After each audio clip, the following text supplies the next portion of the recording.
মালভর্তি dumper সহ গিরিধারী সেতু ভেঙে পড়ে। দীর্ঘদিন ধরে ঝুঁকিপূর্ণ অবস্থায় ছিল সেতুটি। আজ সকালে হুড়মুড়িয়ে ভেঙে পড়ল ব্রিজটি। সেতু ভেঙে গ্রামের যোগাযোগ সম্পূর্ণ বন্ধ রয়েছে।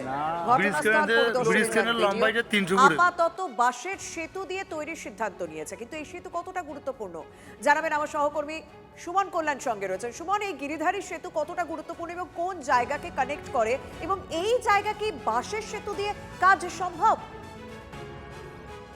দেখো, শীতলকুচি যে বিধানসভা কেন্দ্র, শীতলকুচি বিধানসভার দুটি এলাকার মধ্যে যোগাযোগকারী এই সেতু, এবং এই সেতুর মধ্যে প্রায় কয়েক হাজার মানুষ যাতায়াত করেন ওই এলাকার। আর এই সেতুর বিকল্প কিন্তু কোনো সেতু নেই। ফলে স্বাভাবিকভাবেই একটা বড় সড়ো প্রশ্ন, সামনেই মাধ্যমিক পরীক্ষা, এই বিস্তীর্ণ এলাকার পরীক্ষার্থীরা কিভাবে যাতায়াত করবেন।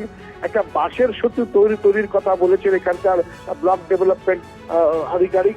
তার বক্তব্য যে এটা বানানোর জন্য অলরেডি ইতিমধ্যেই তারা জানিয়েছেন, এবং একটা বাঁশের সেতু টেম্পোরারিলি বানানোর জন্য। কিন্তু এই বাঁশের সেতু দুই একদিনের মধ্যে কতটা এত বড় ভাবে বানানো সম্ভব কিনা সেটা নিয়েও একটা প্রশ্ন উঠেছে।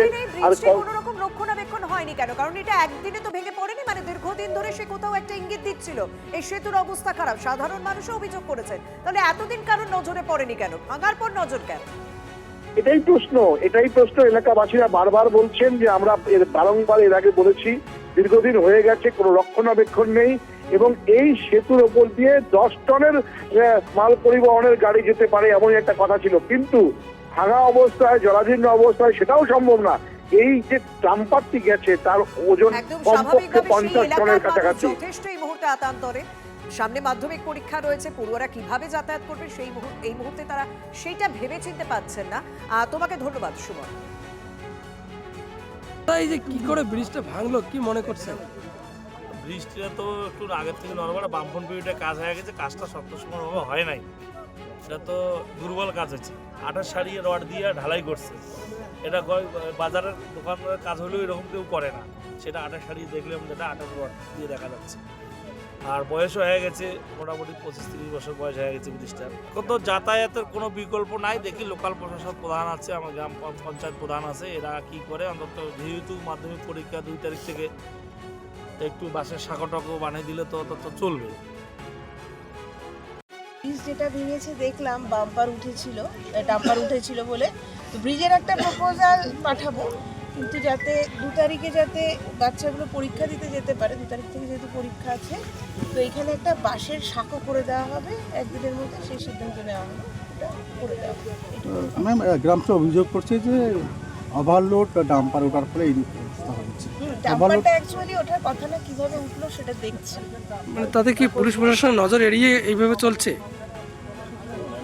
দেখতে হবে, দেখে ওসি সাহেবের সঙ্গে আলোচনা করছিল কিভাবে উঠলো, ভবিষ্যতে যেন অন্য ব্রিজগুলোতে ডাম্পার না ওঠে সেটাই মানে আমরা চেষ্টা করব। ব্রিজ, সেতু, বিভিন্ন জায়গায় যারা তৃণমূল কংগ্রেসের কাছের লোক আছে তাদের কিন্তু পাইয়ে দেওয়ার একটা যে প্রবণতা, সেটা কিন্তু দেখেন।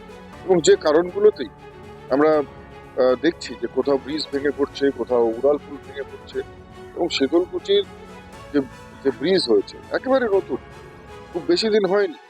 মমতা বন্দ্যোপাধ্যায় সেখানে গিয়ে ঘটা করে উদ্বোধন করেছে, কিন্তু তা সত্ত্বেও আজকে এই কম সময়ের মধ্যে কি করে সেই ব্রিজ ভেঙে গেল, এটা মনে হয় তদন্ত সাপেক্ষ বিষয়।